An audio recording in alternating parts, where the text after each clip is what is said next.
Hello, welcome back to Called to Homeschool with me, Meg Thomas, your homeschool coach, guide, guru, all the things.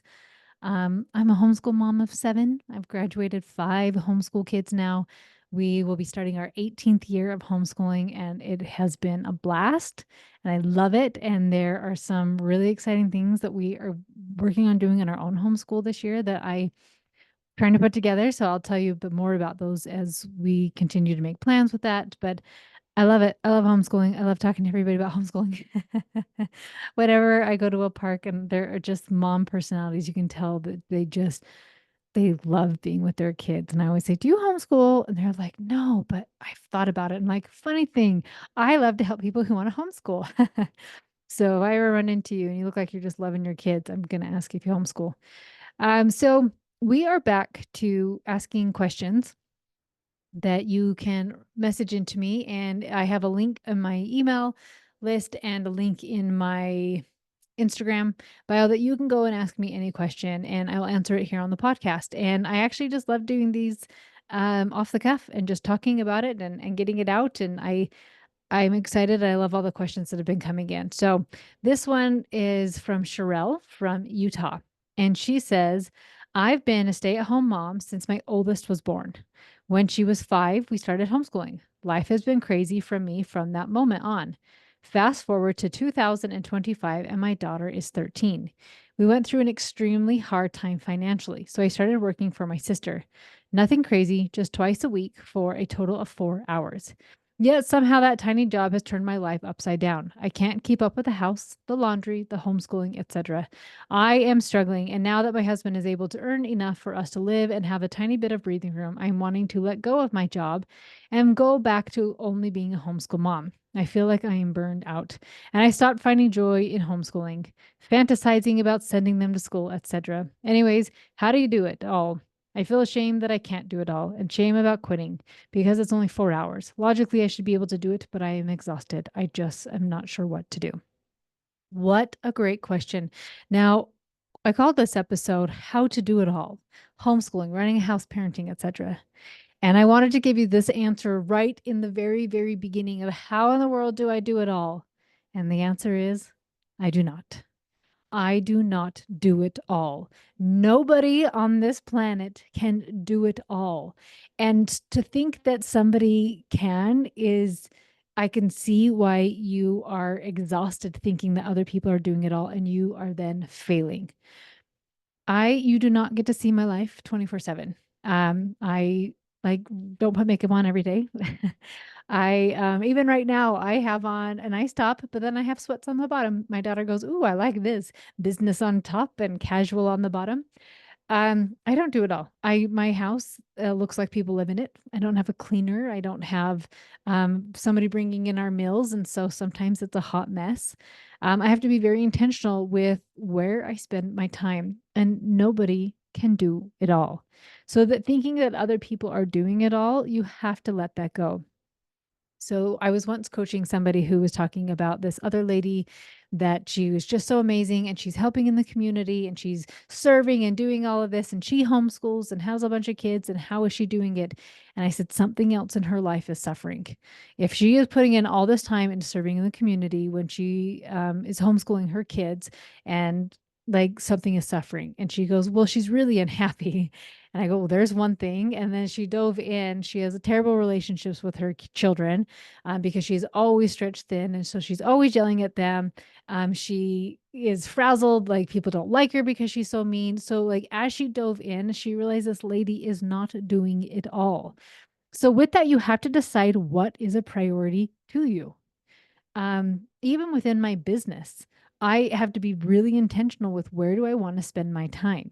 But within my whole entire life, I have to be intentional with where do I want to spend my time. And my homeschool wins a lot of things. It wins teaching my kids versus going out to lunch with my girlfriends, teaching my kids or going and I don't play pickleball, but I have terrible hand-eye coordination, but like learning a new skill, going and doing something with friends, going out in the daytime and whatnot. I have decided that homeschool is my priority. Now, I also decided to work as well.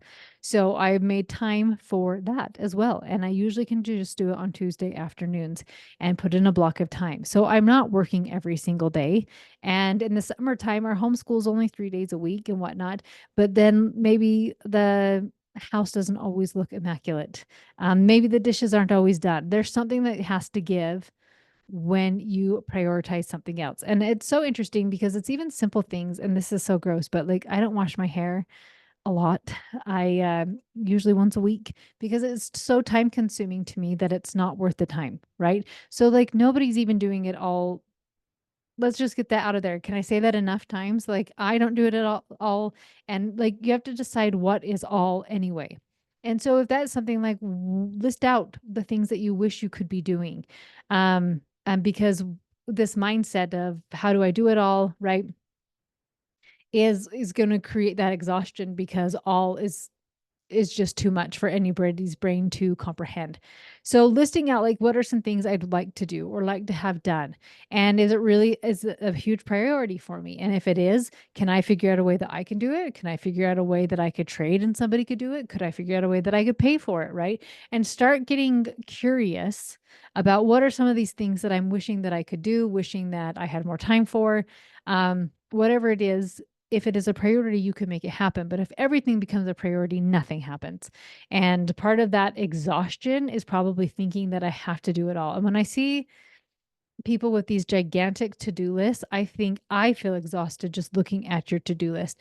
So if you have all of these things on a big long to-do list, let some of them go. What's the priority?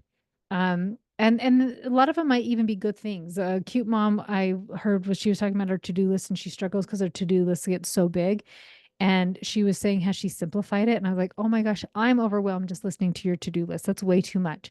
Mine is so much simpler. And I let things be organic as a lot. Like instead of, I want to talk to my kid about this specific topic. Like if the feeling feels right and we're driving alone in a car and I want to bring it up, then maybe I will, but I'm not going to overschedule my life or think I need to do all these things or make all of our food from scratch or whatever it is, create right all every we need to pre-read every single book or I need to understand everything at a deeper level. You are going to exhaust yourself because you're telling yourself you have to do this. So if you are thinking about like I need some downtime, um, and if I don't have my kids here, then I won't be exhausted. The exhaustion is just a feeling that comes from a story you're telling yourself. And right now you have a story about I have to do it all. So then there's the thought if my kids are in school, then I have all this time.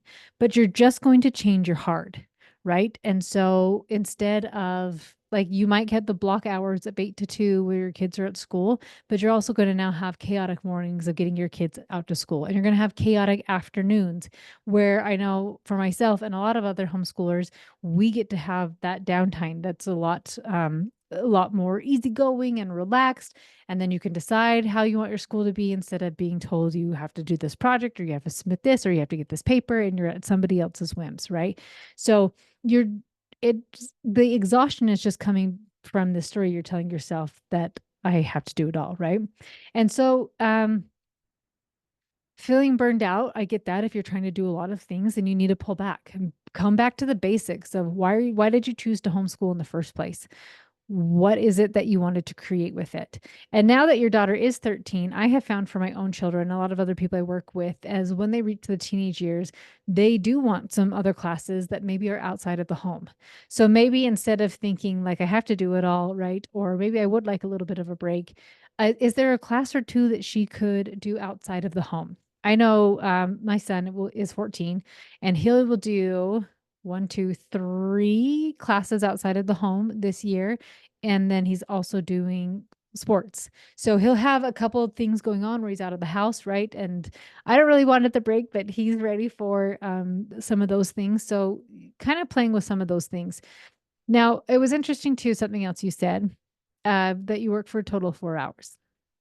Now, if you just work at your house, maybe it truly is 4 hours. But if you go somewhere and you have to get ready and you have to drive, it's not just 4 hours. Even if it's prepping something in your house, like you have to get dressed up, get ready because you're on a camera. Maybe it's getting everybody situated in the house. It's rarely just that time. That's maybe the work time, but you also have the time to get ready for the work time and the time to decompress from the work time.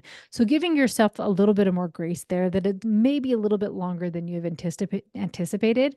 And also like mentally shifting, like maybe you haven't had a good transition of like, hey, after I do work, even though it's 2 hours, I need a way to decompress.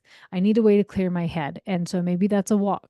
Maybe that's something for you to just go do, that you go take a nap. You do something for you so that you aren't feeling so overwhelmed and exhausted. So, thinking about if this job is serving you, and maybe it was serving you when you guys were a little bit tighter financially, and now that your husband's job is he's making enough that you don't need to, and maybe something to let go. And if I were doing this mom, like I would take the summer to just reconnect, because part of this exhaustion and part of not having joy in homeschool is because it's become a chore and it's not fun anymore, right? But when you are really connected and you're having a blast and you're having a good time, there's you have to have joy with that, right? Like joy just comes with it. So if you think about like, okay, why did I want to homeschool?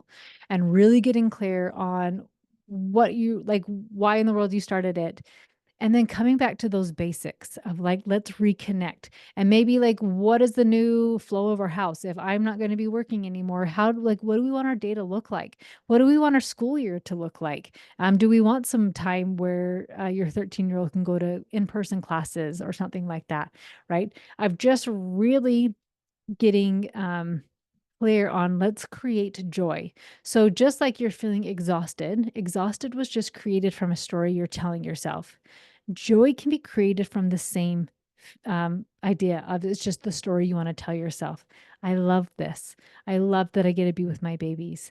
Um, I I like whatever it is for you, like what will create that joy for you. So I like this thought. It was just interesting, fantasizing about sending them to school, etc. So sending them to school is just that story that it's going to solve all of your problems, and I won't feel this exhaustion anymore, and I won't feel this anymore. But like I said, you are just going to switch your problems. So maybe you will have that free time in the daytime, but once again, sending them off to school isn't going to make all your problems go away. It's just going to change them. So if you really want to keep homeschooling and you want to figure out how to solve the current problems so that you can have joy again, let go of exhaustion, um, let go of any shame, like that you can do it all. Nobody can, right? Just some of these ideas with you, so that you can get back into having a life that you love, having a homeschool that you love, and being excited and having joy about it. All right, friends, I hope this episode was helpful for you today. I have a special guest for next week's episode.